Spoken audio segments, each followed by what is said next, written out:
అది ఇంటి దగ్గరికి పరిపాలన తెచ్చినా, ఇంటి దగ్గరికి డాక్టర్ని తెచ్చినా, లేకపోతే కనుక ఇంటి ఏరియాలోని పాలన పెట్టినా అన్నీ తప్పే. దాన్ని మనం యాక్సెప్ట్ చేసేసాము మన రాష్ట్రంలో.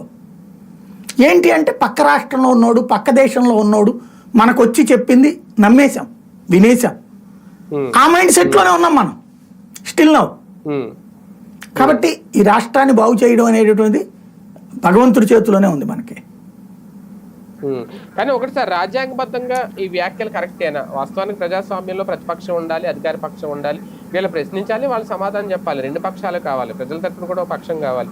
ఇప్పుడు కంప్లీట్గా వెలేసినట్టు మాట్లాడడం, వైసీపీకి అసలు ఏమి చెయ్యొద్దు అని డైరెక్ట్గా అధికారులకు ఆయన ఒక స్టేట్మెంట్ ఇచ్చేస్తున్నారు ముఖ్యమంత్రి హోదాలో. అది ఎంతవరకు? అదేం లేదు, బేసిక్గా దాంట్లో ఆయన ఉద్దేశం వేరు నేను అనుకోవడం అయితే ఆయన ఎక్స్ప్లెయిన్ చేయలేకపోయారు అనుకుంటున్నా. వైసీపీ కార్యకర్త, అభిమాని, వాళ్ళ సంక్షేమ పథకాల గురించి నేను అనుకోను.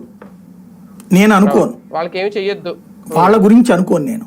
గ్రౌండ్ లెవెల్లో ఏమవుతుందంటే 60-40 ఫార్ములా బిగిన్ అయింది మళ్ళీ.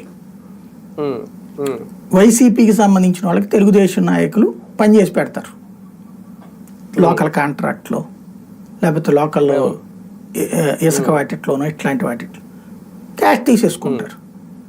ఇప్పుడు ఫర్ ఎగ్జాంపుల్ గన్లు ఉన్నాయండి, తెలుగుదేశం వాళ్ళకి గనుల మీద అనుభవం తక్కువ, 10-20